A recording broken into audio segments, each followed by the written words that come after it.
Desde hace más de 50 años, Estados Unidos ha mantenido una política destinada a aislar al gobierno de Cuba.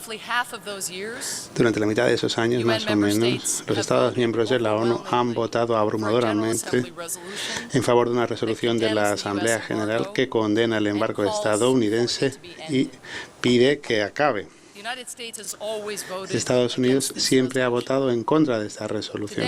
Hoy, Estados Unidos va a abstenerse.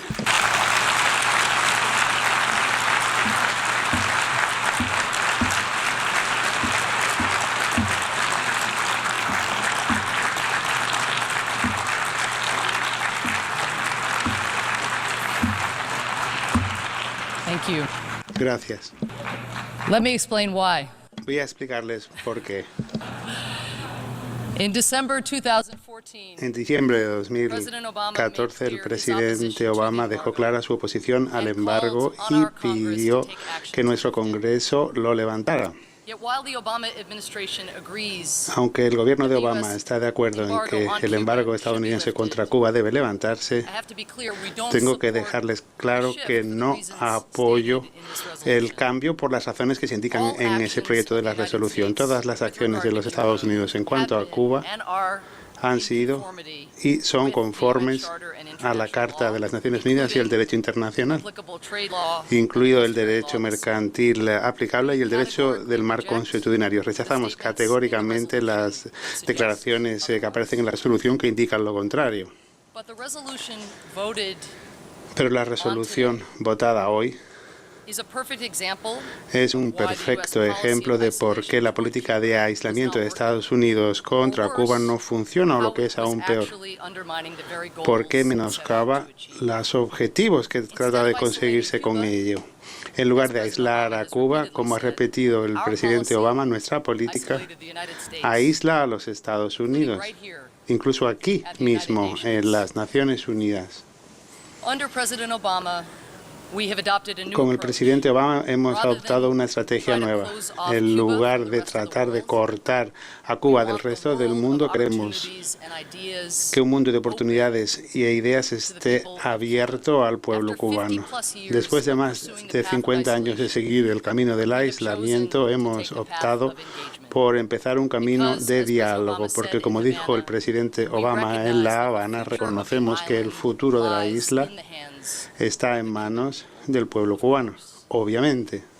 En los casi 2 años desde que el presidente Obama indicara el cambio en nuestro enfoque, hemos enmendado los reglamentos que implementan el embargo en 6 oportunidades. La última vez, el 14 de octubre, encontrando la manera de aumentar el diálogo entre nuestros gobiernos y nuestros pueblos.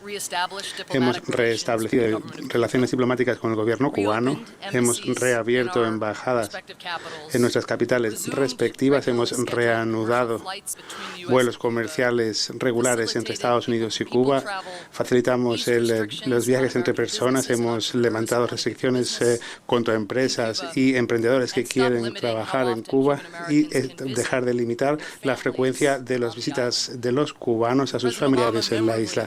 El presidente Obama ha sido el primer presidente estadounidense en visitar Cuba desde 1928, algo histórico y algo mucho más modesto. Aquí en Nueva York, yo hice la primera visita de una embajadora estadounidense a la misión cubana ante las Naciones Unidas desde la Revolución Cubana. Hoy añadimos a esta lista la primera abstención de la historia de los Estados Unidos en cuanto a la resolución de la ONU que pide el fin del embargo. Abstenerse en esta resolución no significa que Estados Unidos esté de acuerdo con todas las políticas y prácticas del gobierno cubano.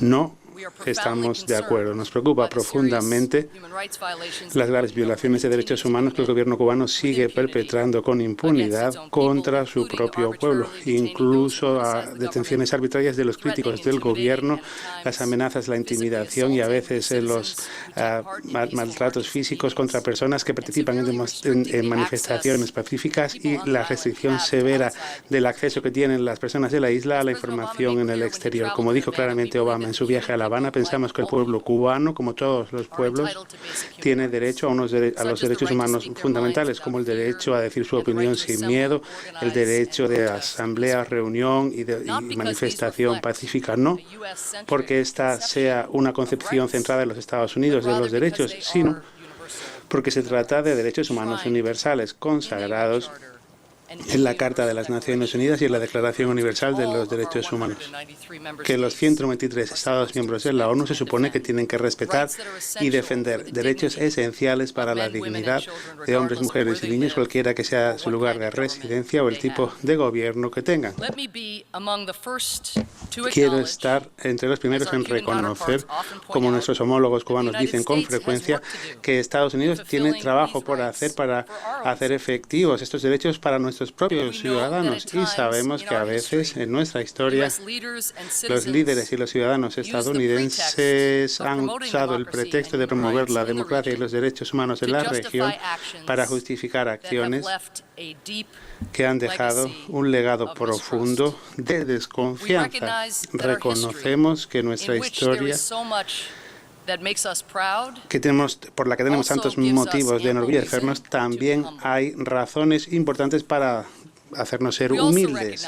También reconocemos las áreas en que el gobierno cubano ha hecho progresos importantes para promover el bienestar de su pueblo, reduciendo significativamente la tasa de mortalidad infantil, por ejemplo, a garantizar que las niñas tengan el mismo acceso que los niños a la escuela primaria y secundaria. Pero nada de esto debe significar que tenemos que permanecer callados cuando los derechos del pueblo cubano se ven vulnerados. Como Estados miembros aquí en las Naciones Unidas, como han hecho tan a menudo los Estados miembros de la ONU. De ahí que Estados Unidos plantee estas inquietudes directamente ante el gobierno cubano durante nuestro diálogo histórico sobre derechos humanos en La Habana el 14 de octubre, lo que demuestra que, aunque nuestros gobiernos siguen en desacuerdo sobre cuestiones fundamentales de derechos humanos, hemos encontrado la manera de discutir estos temas de manera respetuosa y recíproca. Instamos a otros Estados miembros a que alcen la voz también sobre estas cuestiones. Estados Unidos cree que podemos hacer mucho junto con Cuba para afrontar desafíos globales, entre otras cosas, aquí en las Naciones Unidas, donde la enemistad de larga data entre nuestras naciones, en el mejor de los casos, ha sido una distracción y, en el peor, un obstáculo para cumplir algunas de las actividades más importantes de esta institución y ayudar a los pueblos más vulnerables del planeta. Quisiera acabar con un ejemplo muy conmovedor. En 2014 nos enfrentamos al brote más mortífero de ébola en la historia del planeta. Las peores predicciones estimaban que más de 1 millón de personas podrían verse infectadas en unos meses. Sin embargo, aunque los expertos dejaron claro que la única manera de acabar con la epidemia era atacarla en su fuente, la comunidad internacional fue lenta para responderla. Muchos se vieron paralizados en ella. En ese contexto, el presidente Obama decidió desplegar a más de 3.000 efectivos estadounidenses al epicentro del brote, donde se unieron a cientos de estadounidenses que trabajaban para ONGs y entidades humanitarias en las zonas más afectadas. El presidente Obama también habló de unirse con otros miembros para que otros también hicieran lo que les correspondía. Y uno de los primeros países que salieron adelante fue Cuba, que envió a más de 200 profesionales de la salud a la región, una contribución extraordinaria para un país de solo 11 millones de personas. Uno de ellos era un médico de 43 años, Félix Sarria Báez, que fue despachado a una unidad de tratamiento contra el ébola en Sierra Leona. Al tratar a los infectados, el doctor Báez contrajo los síntomas del virus y rápidamente pasó de ser médico a ser paciente. A medida que su situación se deterioraba, fue transportado por aire a Ginebra, donde durante 2 días se perdía la conciencia y la recuperaba casi pierde la vida, pero milagrosamente se salvó y finalmente volvió a La Habana, donde recuperó sus fuerzas acunando a su hijo de 2 años. Me gustaría que pensaran ustedes unos instantes en todo lo que costó salvar la vida del Dr. Báez, una persona que arriesgó su vida para salvar a gente en un país que estaba al otro lado del mundo. Inicialmente fue tratado en la clínica en que trabajaba, construida con la ayuda de una ONG estadounidense. De ahí fue transportado a una clínica de médicos del Ministerio de Defensa británico. Luego fue transportado por área Suiza, donde en un avión médico de un servicio de charters estadounidense. A su llegada a Ginebra, al hospital, fue tratado por doctores suizos con un tratamiento experimental canadiense. Tengan en cuenta ustedes todas las naciones que intervinieron en para salvar la vida de este valiente médico. Un médico que después de recuperarse en La Habana decidió volver a Sierra Leona para poder unirse una vez más a sus colegas sobre el terreno y salvar vidas de personas de Sierra Leona. El Dr. Báez y todos sus colegas